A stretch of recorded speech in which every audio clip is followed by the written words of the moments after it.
So my topic is the ipsilateral quadrilateral channel for letter-grid approach. Okay. The letter-grid approach through epicardial quadrilateral channel is currently considered among the most challenging scenarios for the CTO-PCA operators. So in this setting, the particular subgroup is represented by the letter-grid CTO-PCA via ipsilateral quadrilateral channels. They are present in fewer than one-third of the coronary angiographic study of the patient with the CTO lesions. So this is publishment from Germany. In this publishment, they evaluated the ipsilateral retrograde channel for the CTO intervention. So they evaluated the ipsilateral collateral channels. So there are so many type of the ipsilateral collateral channels there, and retrograde approach via the ipsilateral collateral channel, the total success rate is 82. It's not so bad, but the ipsilateral collateral channel, usually mainly the epicardial, so that's why we should know the specific complication to use this channel for the retrograde approach. Actually, they have a tamponade due to the ipsilateral collateral perforation is 2.4% of the cases, and collateral damage is observed in more than 10% of the cases. So that I showed that one example. That this is R-shaped ipsilateral collaterals. You know that there's so many type of the ipsilateral collateral. So this is my personal experience. So in these 2.5 years, I had 247 CTOs. So I checked the control angiogram for these all the cases.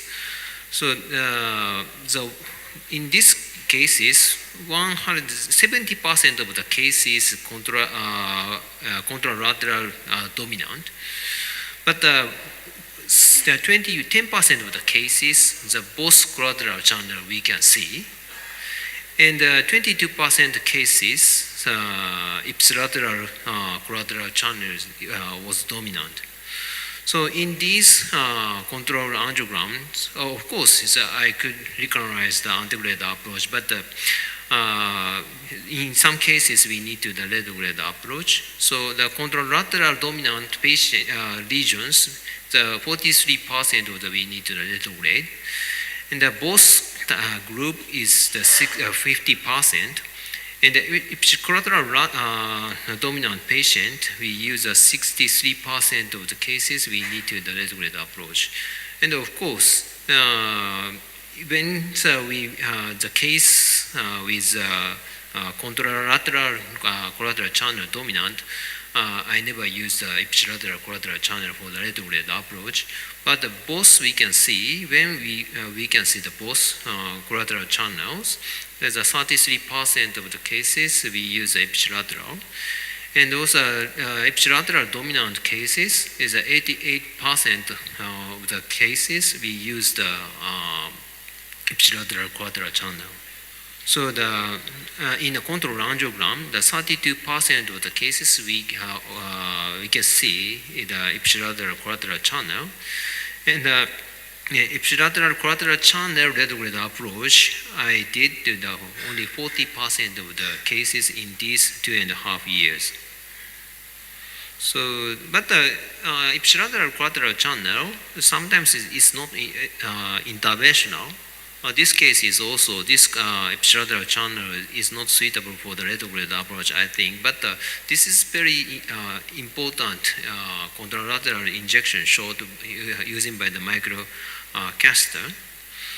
So this case is they are a little bit special, so I use a plasma mediated wire system, but anyway, contralateral shot visualized the distal to lumen, sorry. So even though we cannot use the retrograde approach in this type of the ipsilateral collateral channel, but we can use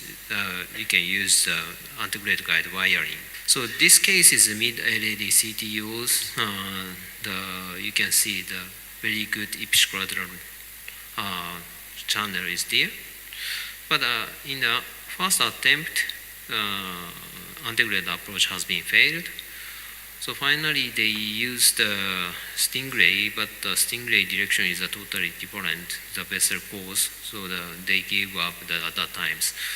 So in the second session, I checked the RCA to find any interventional collateral channel, but you cannot see any collateral channel from the dominant RCA. This is a recorder view, so we cannot see anything in any septal channel.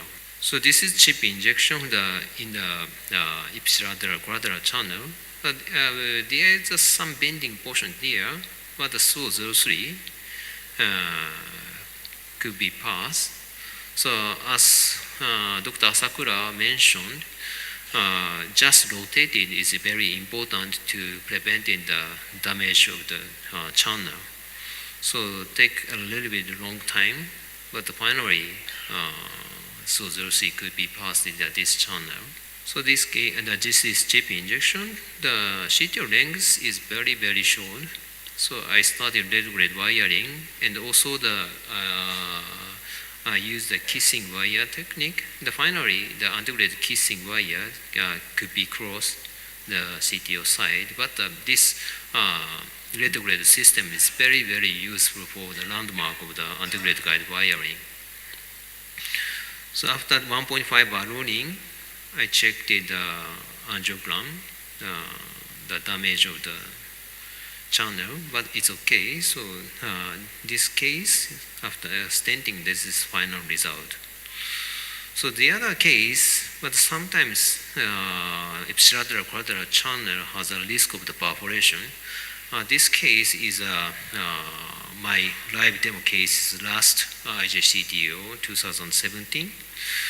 So this patient has a LED CTO, and from circumflex is a very tortuous, not interventional, but a very, very tortuous epicardial collateral channel. So of course I started from the antegrade approach, but antegrade penetration has been failed. So I decided to use the ipsilateral channel for the retrograde approach.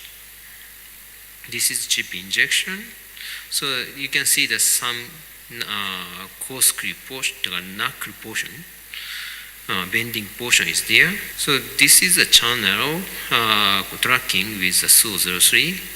So as you can see, is a moving movement is one of the difficulty of this kind of the epicardial channel selection, and also this bending portion is very difficult to pass with SO03. So I changed to the XTR with a small knuckle. So there is a safe to prevent the wire perforation by the polymer jacket wires.